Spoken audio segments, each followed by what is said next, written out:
ഏത് പൊതുപ്രവർത്തകനും വേണ്ടതെന്ന ഖൂലൂ ലിന്നാസി ഹുസ്ന, മനുഷ്യന്മാരോട് നല്ലത് പറയണം. സുബ്ഹാനല്ലാഹ്, ഒരാൾ തെറ്റ് ചെയ്താൽ ആ തെറ്റ് ചെയ്തവനെ ഒരു ബഹുസ്വര രാജ്യത്ത് ജീവിക്കുമ്പോൾ അവിടെ പല ജാതി ആൾക്കാരും ഉണ്ടാവും. അങ്ങനെയുള്ള ഏതെങ്കിലും ഒരു സാഹചര്യത്തിൽ ജീവിക്കുന്നവൻ ഒരു പക്ഷേ ഒരിക്കലും പറയാൻ പാടില്ലാത്ത വികാരം വ്രണപ്പെടുത്തുന്ന കാര്യങ്ങൾ പറഞ്ഞാൽ തന്നെ അവന്റെ കൈവെട്ടാനും കൈവെട്ടുമെന്ന് പറയാൻ, അല്ലെങ്കിൽ വീൽ ചെയറിലാക്കുമെന്ന് പറയാൻ ഇങ്ങനെയുള്ള അധികാരമൊന്നും ആർക്കും ഇല്ല. ഖൂലൂ ലിന്നാസി ഹുസ്ന, ഖുർആൻ അനുസരിച്ച് ജീവിക്കണം മുസ്ലിമീങ്ങൾ. ഖൂലൂ ലിന്നാസി ഹുസ്ന, ജനങ്ങളോട് നല്ലത് പറയണം. ഖുർആൻ അങ്ങനെയാണ് ഖുർആൻ പഠിപ്പിക്കുന്നത്. അവിടെയാണ് ബഹുമാനപ്പെട്ട സുൽത്താനുൽ ഉലമയുടെ നേതൃത്വം, റയീസുൽ ഉലമയുടെ നേതൃത്വം, അതേ താജുൽ മുഹദ്ദിഖീൻ കോട്ടൂർ ഉസ്താദിന്റെ നേതൃത്വം, താജുൽ ഉലമ പഠിപ്പിച്ച താജുൽ ഉലമയുടെ കുടുംബമാണ് തങ്ങൾ. ബഹുമാനപ്പെട്ട താജുൽ ഉലമയെ ഞാൻ പലപ്പോഴും പല ആവശ്യത്തിനും വിളിക്കാറുണ്ട്.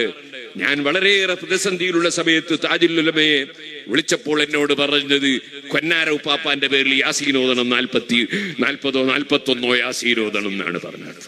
ഞാൻ പറഞ്ഞു വരുന്നത്, താജുൽ ഉലമ പഠിപ്പിച്ചത്, നൂറുൽ ഉലമ പഠിപ്പിച്ചത്, കൻസുൽ ഉലമ പഠിപ്പിച്ചത് സമാധാനത്തിന്റെ വഴിയാണ്. ആ വഴി പിന്തുടരുമ്പോൾ നമുക്ക് മനസ്സിലാകും ഈമാൻ തഖ്വയുടെ വഴി ഇതാണ്, സമാധാനത്തിന്റെ വഴി. എത്ര പ്രകോപിപ്പിച്ചാലും പ്രകോപിക്കാതെ എവിടെയും സമാധാനത്തിന്റെ വഴി പിന്തുടരുന്നവർ, അതാണ് സമസ്ത കേരള ജംഇയ്യത്തുൽ ഉലമയുടെ വഴി, അതാണ് കേരള മുസ്ലിം ജമാഅത്തിന്റെ വഴി, അതാണ് SYSന്റെ വഴി, അതാണ് SSFന്റെ വഴി, അതാണ് SMAയുടെ വഴി, അതാണ് സുന്നി വിദ്യാഭ്യാസ ബോർഡിന്റെ വഴി. നമ്മുടെ സുന്നി വിദ്യാഭ്യാസ ബോർഡിന്റെ പുസ്തകത്തില് ഹെൽമറ്റ് ധരിക്കണം, അതുപോലെ വാഹനത്തിന്റെ നിയമങ്ങൾ പാലിക്കണം എന്ന് ചെറിയ കുട്ടികൾക്ക് പഠിപ്പിച്ചപ്പോ പലരും അതിനെ പുകഴ്ത്തി പറഞ്ഞു. നമ്മൾ അങ്ങനെയാണ് ഈ രാജ്യത്ത് ജീവിക്കുമ്പോൾ എന്നല്ല, ഏത് രാജ്യത്ത് ജീവിക്കുമ്പോൾ ആ രാജ്യത്ത് സമാധാനവും സന്തോഷവും ഉണ്ടാകാൻ പറ്റുന്നത് നമ്മുടെ ചെറിയ പിഞ്ചുമക്കൾക്ക് പഠിപ്പിക്കണം. അങ്ങനെ എല്ലാ രംഗത്തും ഏറ്റവും നല്ലത് സ്വീകരിക്കാനുള്ളൊരു ഭാഗ്യം അല്ലാഹു സുബ്ഹാനഹു വ തആല നമ്മുടെ സംഘടനക്ക് നൽകി. അൽഹംദുലില്ലാഹ്, നമ്മുടെ സംഘടനയുടെ സമസ്ത കേരള ജംഇയ്യത്തുൽ ഉലമയുടെ 100ാം വാർഷികം കൊണ്ടാടുകയാണ്. അതിന്റെ പ്രഖ്യാപന സമ്മേളനം കാസർഗോഡ് നടക്കുന്നു.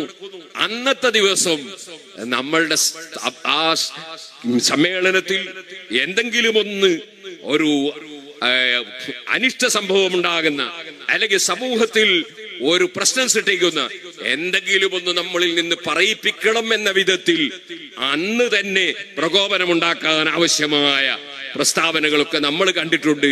പക്ഷേ നമ്മളത് കണ്ണിയമ്മിയിട്ടുണ്ട്. കാരണം എന്താണ്? ഇവിടെ പ്രകോപനമല്ല വേണ്ടത്, ഇവിടെ വേണ്ടത് പ്രചോദനമാണ്. എന്തിന് പ്രചോദനം? നല്ലതിന്, ഈമാനിന് പ്രചോദനം, തഖ്വക്ക് പ്രചോദനം, നന്മക്ക് പ്രചോദനം. അതാണ് ഇവിടെ ആവശ്യം. അതിനുവേണ്ടിയാണ് നമ്മുടെ സംഘടനകൾ പ്രവർത്തിക്കുന്നത്. സംഘടനകൾ അതിനുവേണ്ടിയാണ് പ്രവർത്തിക്കേണ്ടത്, അല്ലാതെ പരസ്പരം ഭിന്നിക്കാനല്ല, ഭിന്നിപ്പിക്കാനല്ല.